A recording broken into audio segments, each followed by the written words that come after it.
Saya sedikit bercerita Pak Ibu ya. Ini kronologisnya ini.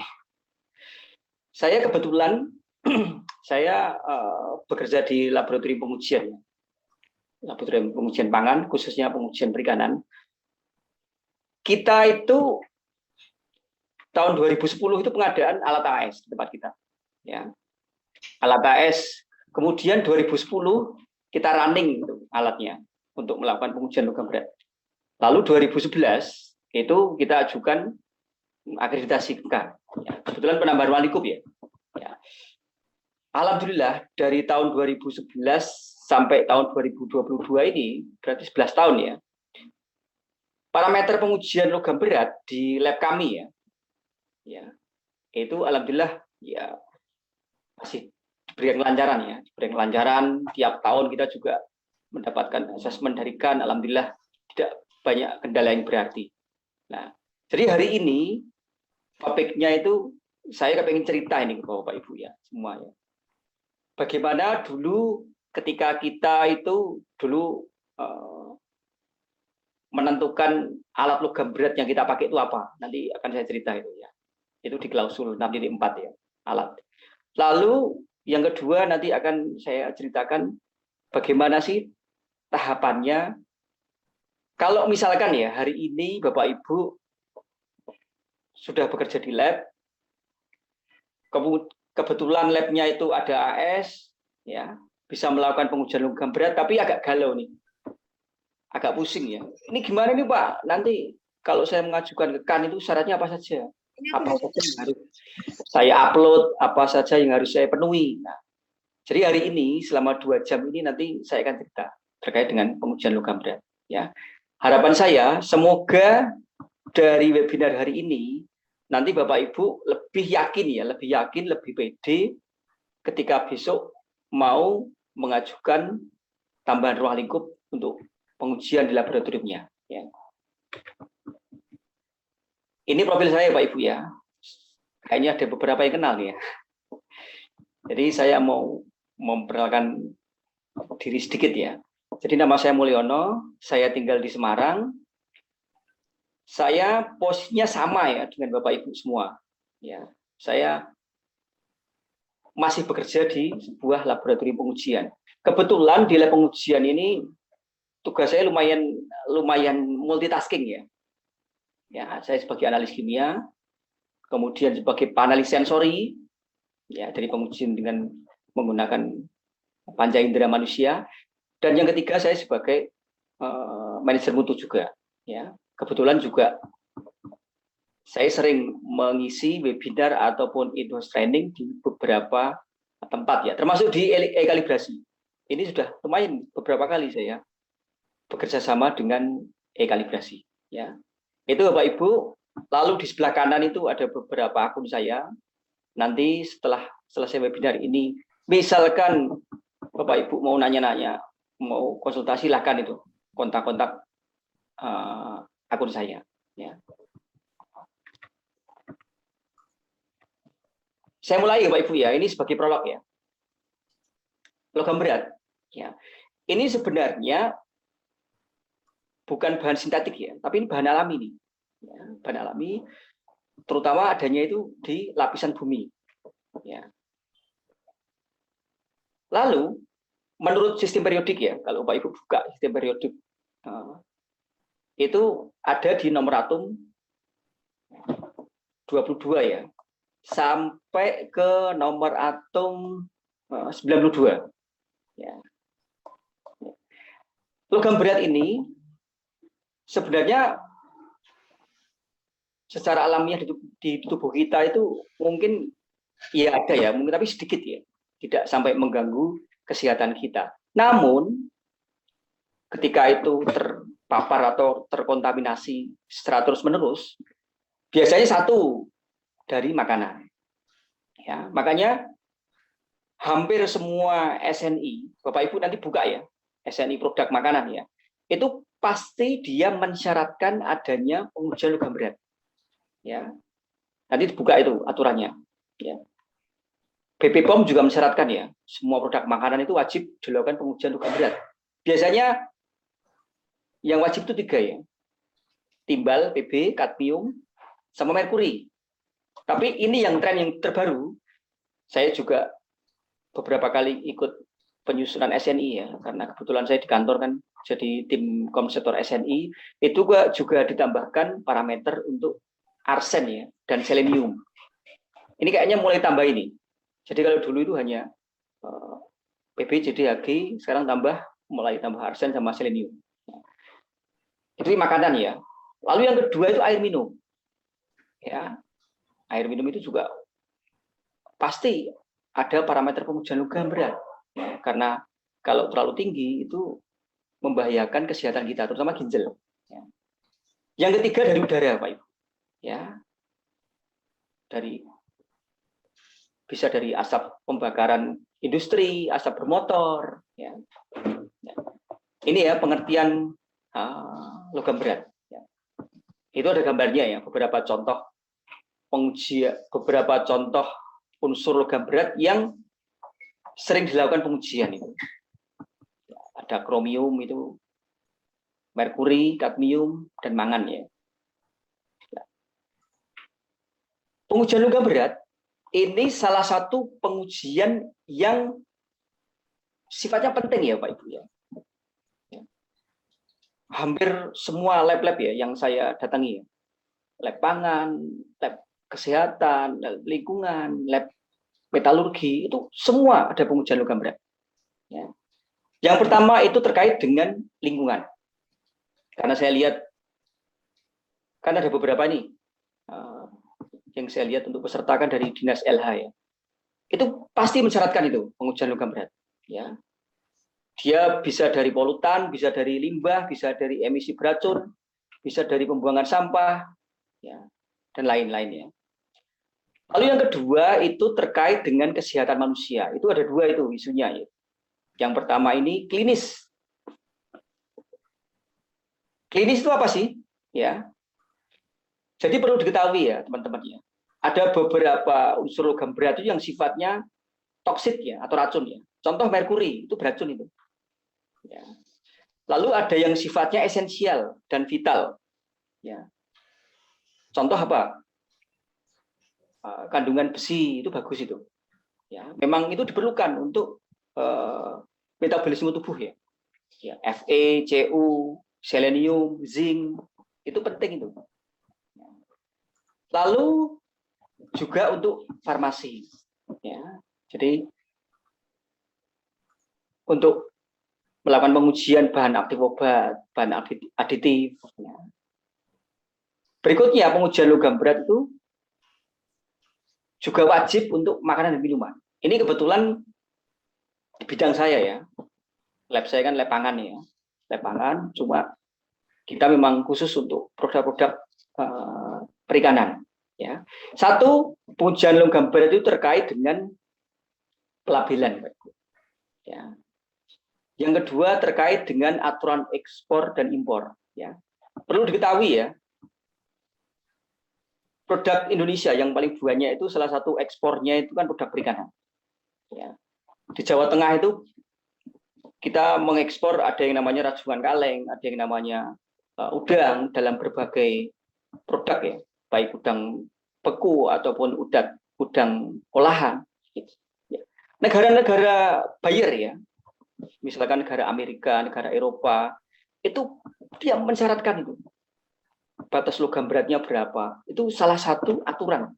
Ya. Makanya mengapa sampai hari ini lab saya itu masih eksis ya? Karena lab kita itu sudah terakreditasi, teman-teman. Dan salah satu parameter yang ada logam berat. Ya. Dan Amerika itu dia hanya mau menerima produk perikanan dari Indonesia kalau dilakukan pengujian oleh lab yang sudah terakreditasi. Ya. Lalu ada lagi isunya terkait dengan pengendalian.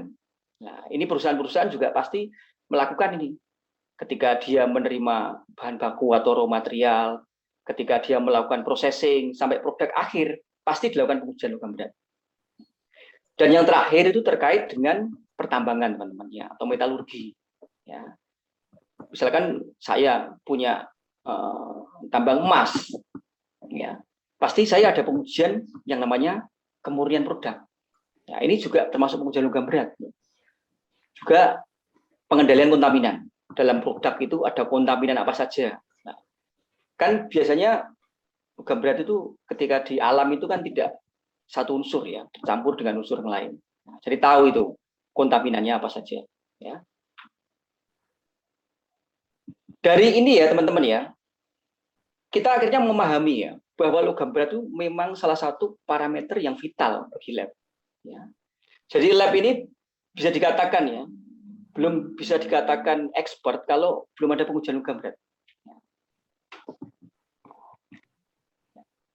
Nah, ini sumber logam berat teman-teman ya.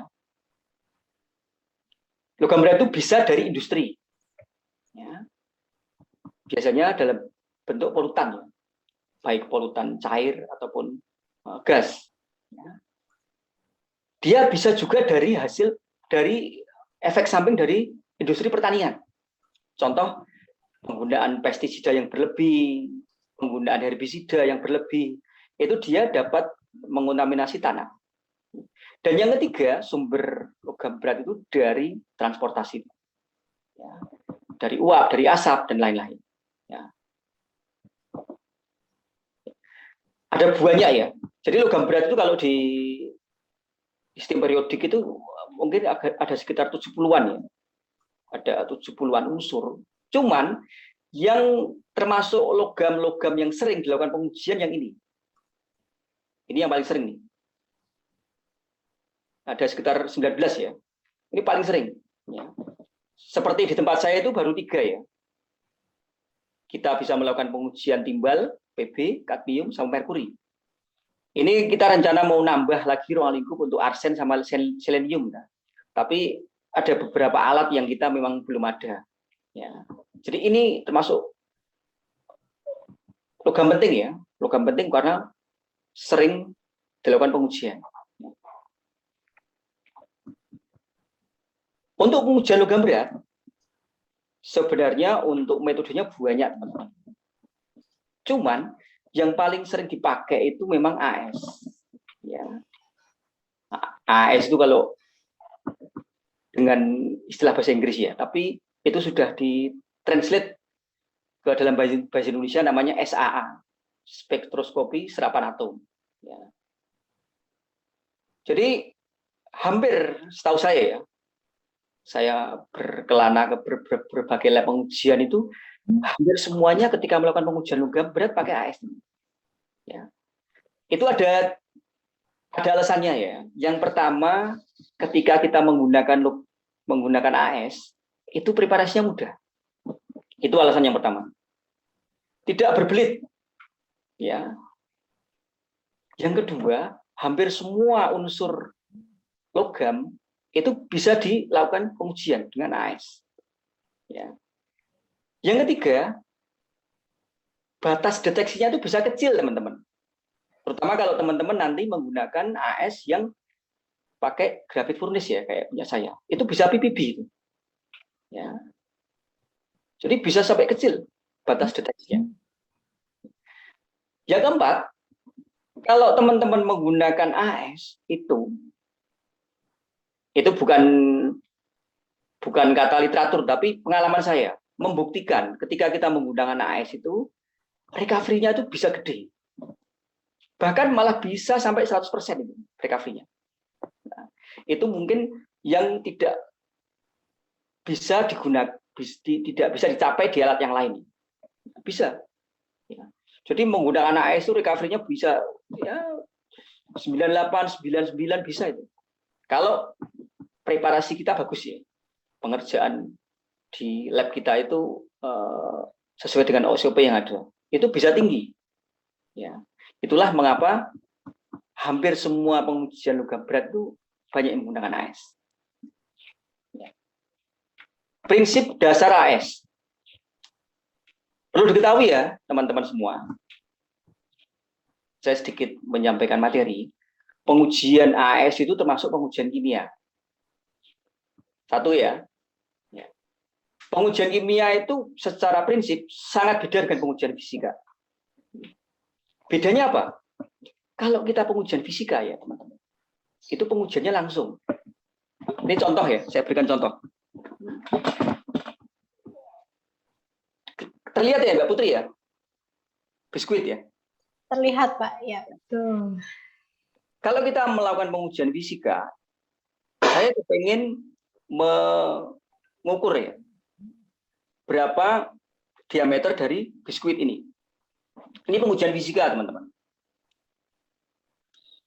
Ketahuan ini. Ini diameternya 46 mili.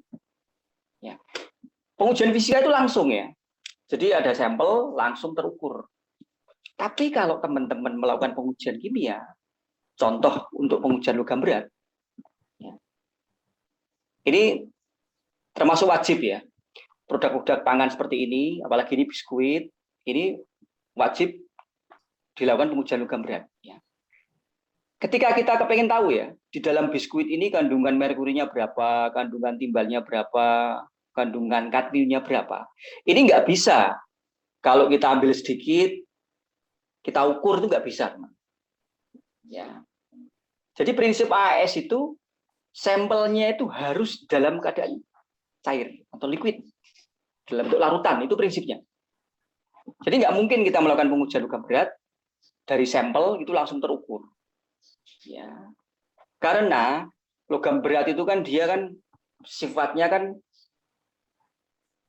ada dalam metrik sampel ya, menjadi satu ya. Ya, tidak bisa dipisahkan dengan cara-cara yang biasa. Ya, harus didestruksi itu. Jadi harus mengalami yang namanya proses pemisahan dulu.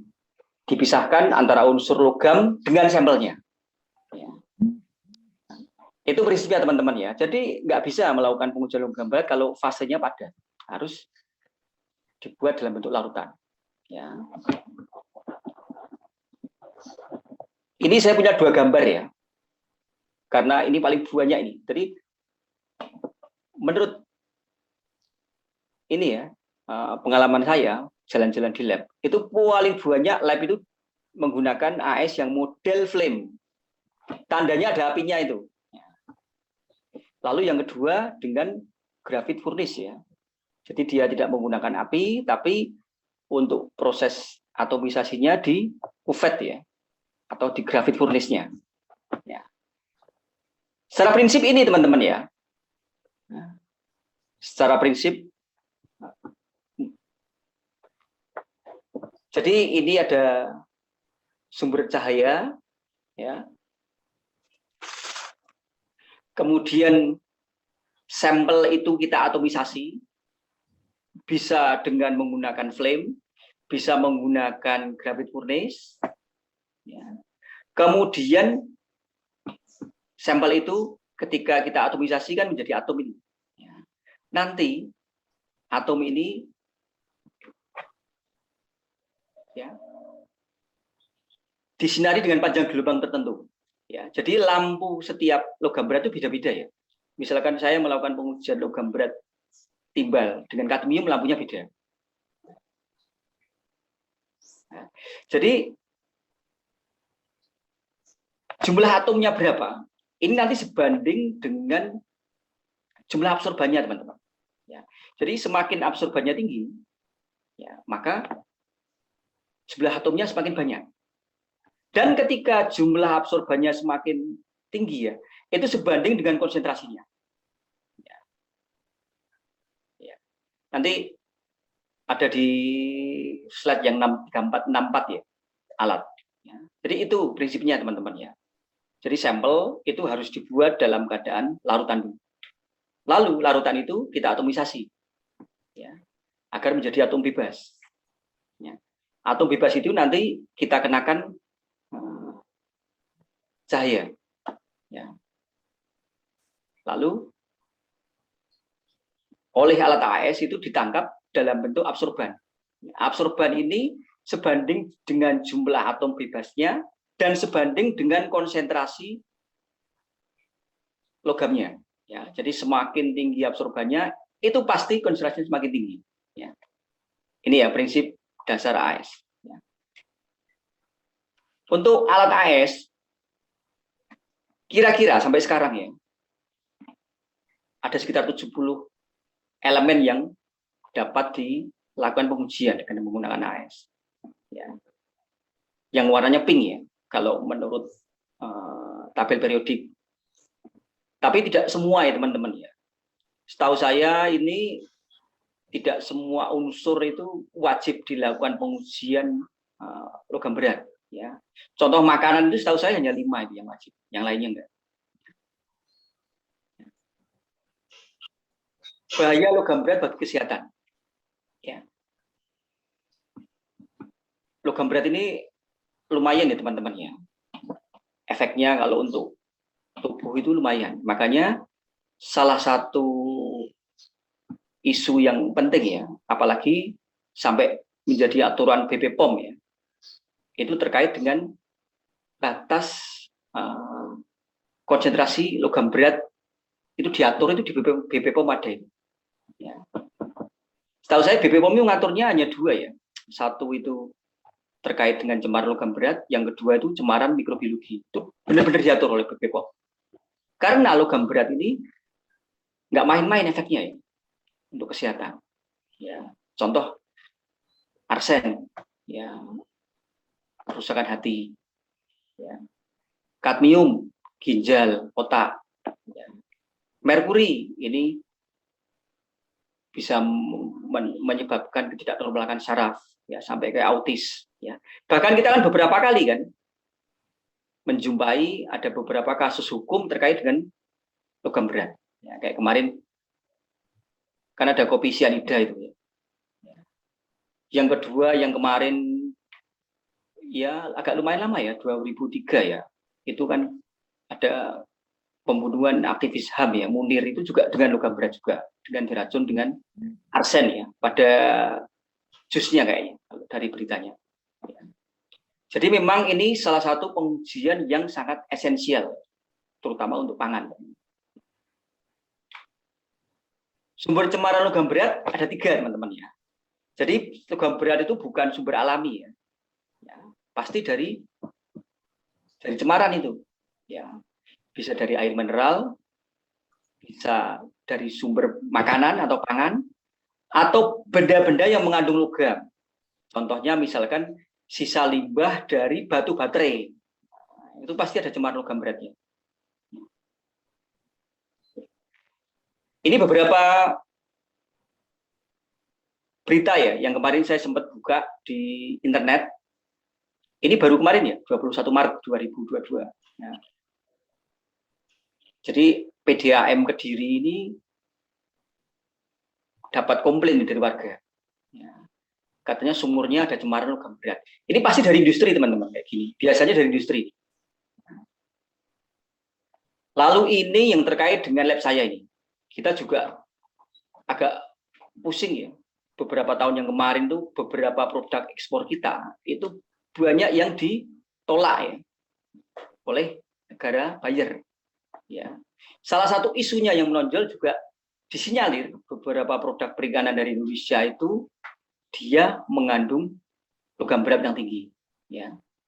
Saya termasuk yang agak ini ya, agak pusing juga ya teman-teman. Karena pada tahun itu ya 2017 itu saya sempat investigasi itu di lab saya.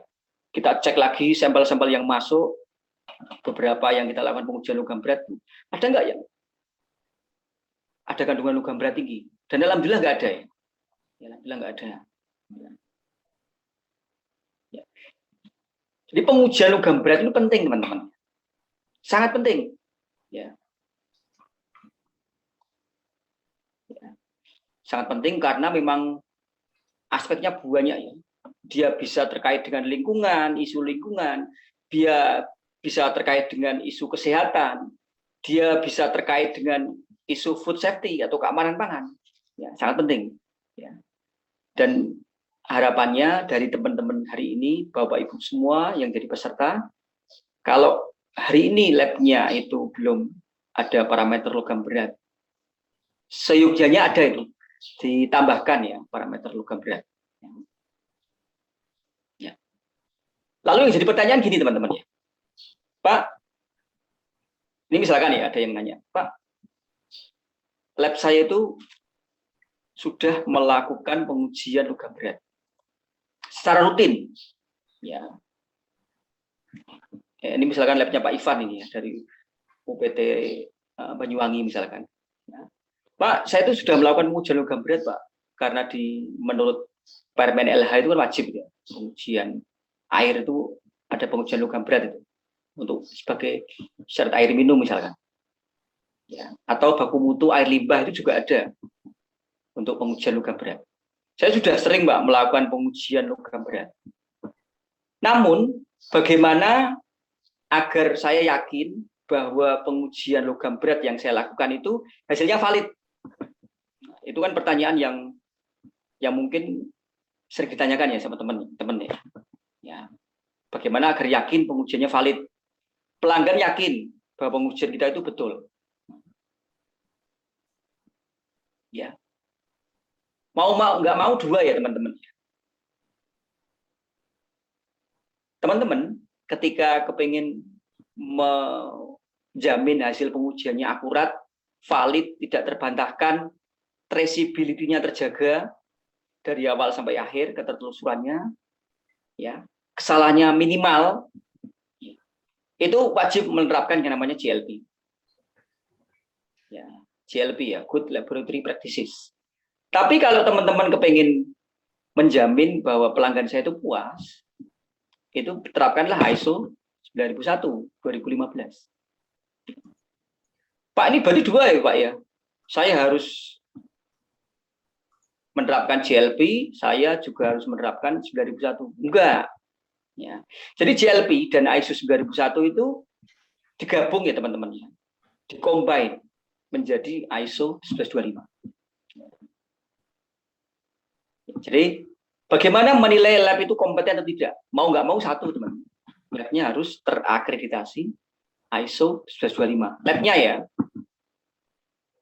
Kemudian parameter logam beratnya juga harus masuk ruang lingkup.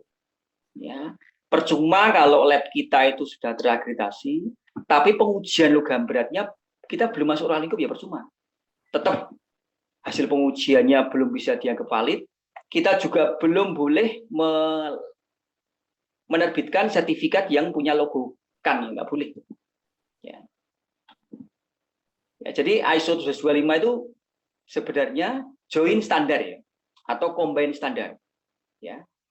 Secara teknis dia ikut GLP untuk memberikan bukti jaminan hasil ujinya valid, dan dia juga wajib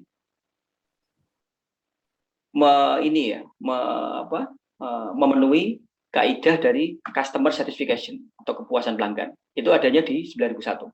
Ya. Ya. Wajib ini. Ya. Jadi lab wajib terakreditasi 1125. Baik lab dan ruang lingkupnya. Itu kata kuncinya.